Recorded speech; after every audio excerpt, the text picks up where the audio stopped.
I met a GYPSY. Straight rhythm. We just fully like started throwing a team together. Yeah, I felt good too. We got a bike. We got a pipe going on. Like it was sick. Looked great. Yeah, really. Whacker dialed graphics in. It looked so sick. Yeah, I had a good helmet, a fresh helmet, good gear, fresh boots. Showed up feeling way too sick. And then you tried way too hard. You did way too much. Oh, way too much. And you fucking ended it early. 2 laps. Yeah. Second lap in. Jeremy texts me. Dumbest thing I've ever done. So what happened? Is it on your Instagram? No, there's no footage of it. It was huge though, eh? It was huge. It was a spectacular crash. Dumbest thing I've ever done in my life, I think. I practiced a lot with Justin before straight rhythm. Felt really good. Yeah. And like I really think with like Supercross, I'm pretty good. I'm really not good at like start putting turns in it and everything. Yeah, but like I was like I probably got a shot. Like I think I could do pretty. Jump. I think I could do pretty good. I don't think I was gonna win it, but like I thought I could definitely eliminate a couple people. And we were riding a lot, practicing a lot. Like the most I've ever practiced. Like when I did Supercross on a 250, I had 3 hours on my bike after practice and the race, everything. That's how much time I spent on Supercross the whole year. It was 3 hours. So like, but before straight rhythm, I actually was riding a lot, and I felt really good. I started doing like some big quads at the practice track. Started getting pretty cocky, and I was riding with Justin. And ego got me. The straight rhythm was such a huge learning lesson. Yeah. Without straight rhythm, I don't think it would have happened like the way. Like I learned so much from that. Dude, that was embarrassing. Dude. I was so devastated. So I show up, and they were building. I lived in Huntington, so I could ride my bike down and look at the track every day. So I was like seeing it get built and everything. Did track walk with Justin, and we looked at the first section was like an on-off double or something. And I'm like, dude, we're going to go quad, right? Like we were kind of doing some stuff like that at the test tracks, and it was big. But I was like, we're going quad. I'm not even going to mess around with another rhythm. I'm just going to go 4. Like, why would I mess around with going on or 3 on, whatever the line was? Yeah. I was like, I'm just going to go 4. Like, why would I wait around? And this is where I was really dumb. Instead of just doing a few laps, I was just like... You were keen. I was super keen, and also I was like stressing. Like, I didn't know how much practice we'd have. So I was really like worried about just getting everything jumped quick, and when I was way overexcited, or not even over, just over anxiety. Just over the ego. I don't even know what, dude. It was a whole bunch of things. But I go in first lap. I went 3 onto the table without even taking a sight lap. Like so literally, the first section just went 3 on off or something. Like, and then my ego even goes up even more. Cause you're like, oh, I'm killing it. So now I'm like, oh, I not only can I do it first lap, but I did it. Like, you know, so like I'm just so cocky. I went skim the whoops, hit the finish line first lap, and then I'm like, fuck, I'm just gonna hit this quad.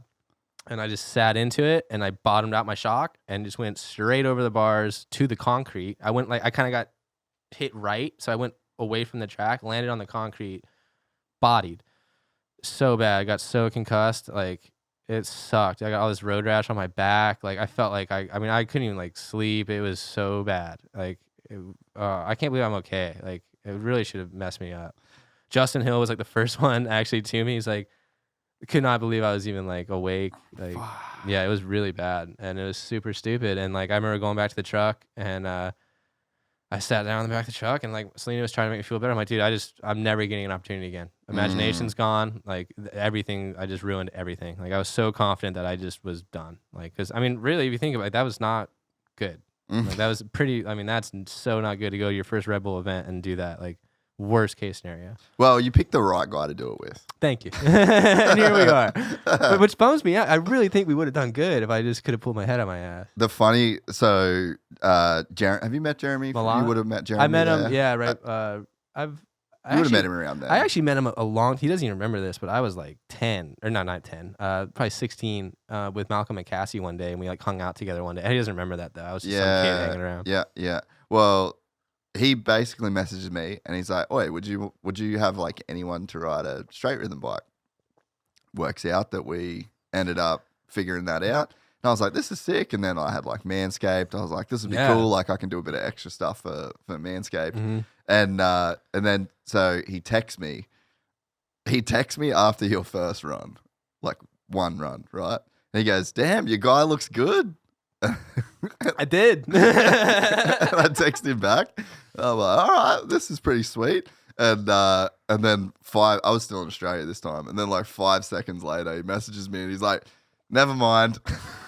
And I'm like, devastating. And I'm like, what do you mean never mind? He's like, bro, he just fucking crashed his brains out. I'm like, out. is he all good? He goes, I think he's all good, but I don't think you're racing this event. I know. I still wanted to try to ride the next day too, but it was like it just wouldn't have happened. I would have had to learn the whole track too, like on one day. That was a learning lesson, man. Check that ego. Stay focused. Don't do anything stupid just because you like. Yeah, I learned a lot from that. I'm glad we did that because it helped my career a lot.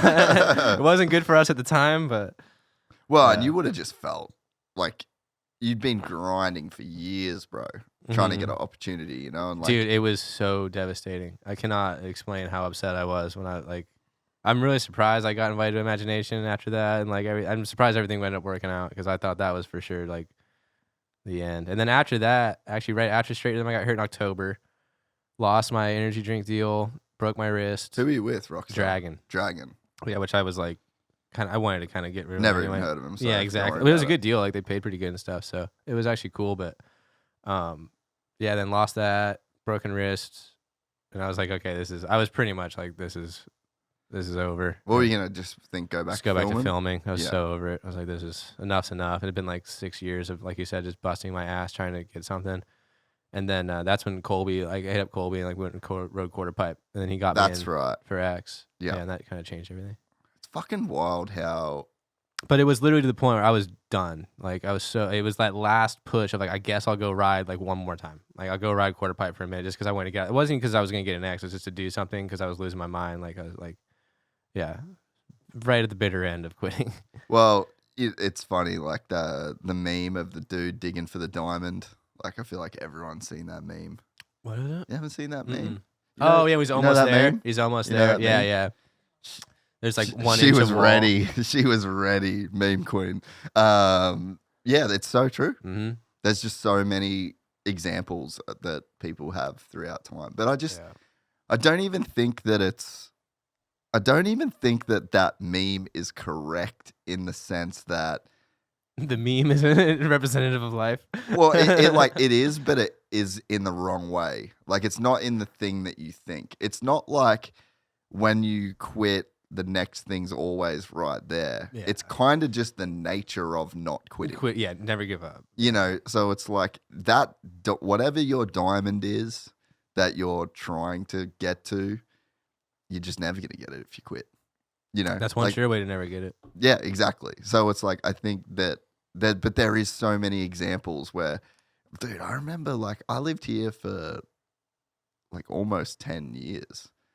Like when I was filming, and it's funny like when you can look back with hindsight, like I was a grom that was a fucking retard. So you don't even realize how like dumb you were. And now I look back, dude, there were even like parties. Like I remember at Beerman's house one night, right before a whip contest too in Elsinore. It was like this locally kind of one, like, and there were like people involved in it that I didn't like, so I was kind of like wasn't stoked on going anyway. And I was doing my thing where I was just finding reasons to say like F that, not take it serious. And it was, I think, the night after Paula. So we went to Paula. It was like Dirt Bike Kids National. I was partying. Went back to Tyler's house. Partied all night. I think I broke his door or something. I fell over and like I don't even remember. I guess Tyler tried to like have a talk with me at one point. I woke up outside like by his pool on the couch like at 1 PM. It was like I'm sweating.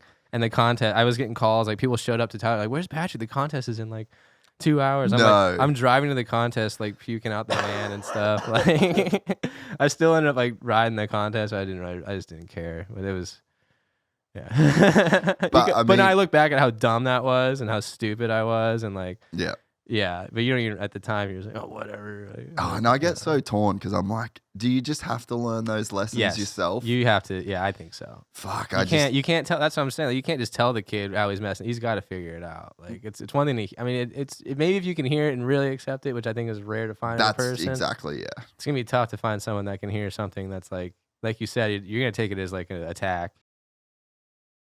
If you enjoyed this content, please like and subscribe. And to listen to the full 3-hour podcast, search Gypsy Tales in your favorite podcast platform or click the link in the description below. Gypsy Gang.